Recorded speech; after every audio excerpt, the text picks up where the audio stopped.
The Spin Doctor is back, ladies and gentlemen. That was my attempt at a Christopher Walken impression. Boing.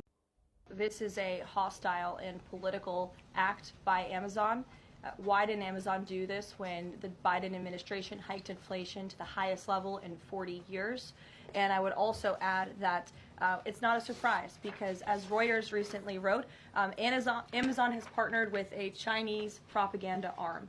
So this is another reason why Americans should buy American. It's another reason why we are onshoring critical supply chains here at home to shore up our own critical supply chain and boost our own manufacturing here.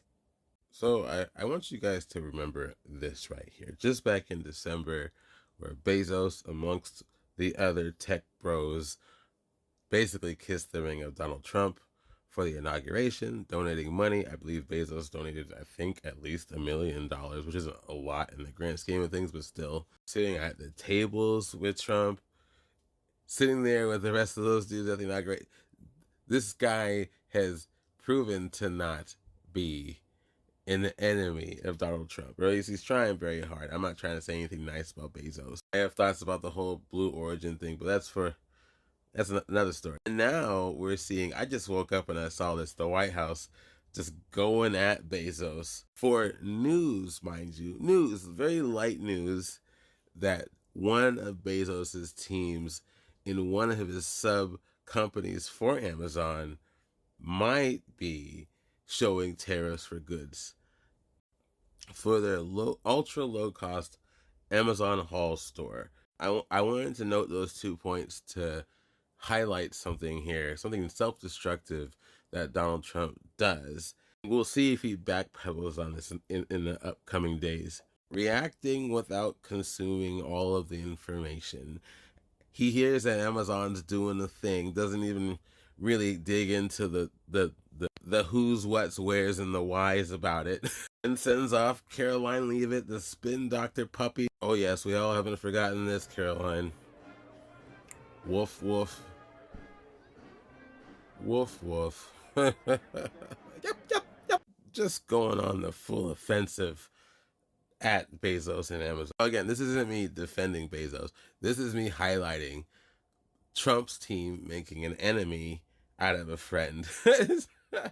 Leopards eating each other's faces, ladies and gentlemen. That's the point here. Trump's willing to call Bezos a Chinese sympathizer just because of some light news on a sub company of his overall mega company with a bunch of different offshoots to it. Just think about that. Amazon is gigantic, as a bunch of little subsections. And with all these tariffs, yes, indeed, affecting Amazon as they do import quite a few goods, I would think what they're doing is pretty fair.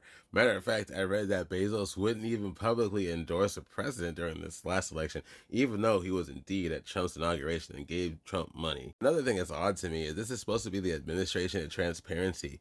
You would think that they want to reveal what their programs are doing. I want to see that for all stores that have imported goods. I want to know how tariffs are indeed affecting my goods as well. That would be nice to know. The only reason why you would want people not to know that is if you actually aren't being transparent. As long as that information is true, why does it matter? Now, here's the funny thing. Karoline Leavitt says, buying American. And I have two problems with that statement. One, I feel like it's very vaguely and very broadly tone deaf. We are now a global nation. Matter of fact, we are in a position globally around the world where we all depend on each other for trade, for import, export. They're holding on to an ideal that's no longer there. This is no longer 1940s World War II era United States. We are a global nation, and we have been for some time. And one of the things that we have been benefiting on for decades, and I'm not saying there aren't better ways to do this, has been lower prices. That's been the thing.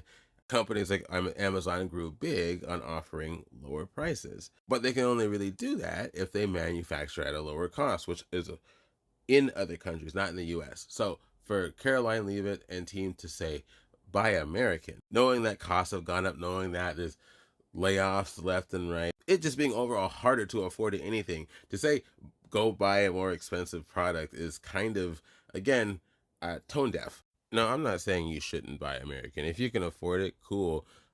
Plenty of awesome American businesses out there. But what I am saying is if you throw around blanket statements like that just to prove your point, you're not really saying anything to the American people. That's why I don't like her. She doesn't really say anything to us. She just regurgitates slogans and sayings she hears from the president. How am I supposed to trust what you say if you don't actually have anything of substance to say? And try to make us feel stupid for not understanding that rhetoric. I just don't understand that. And the funniest thing is, I don't even think she cares about what she says. She'll just say whatever he wants her to say, whenever he wants her to say it. I mean, that is the job. So kudos for doing a good job there. But I feel like nowadays you could get ChatGPT or some other form of AI to do her job, you know? Just put a blonde wig on it. Same thing. Same thing.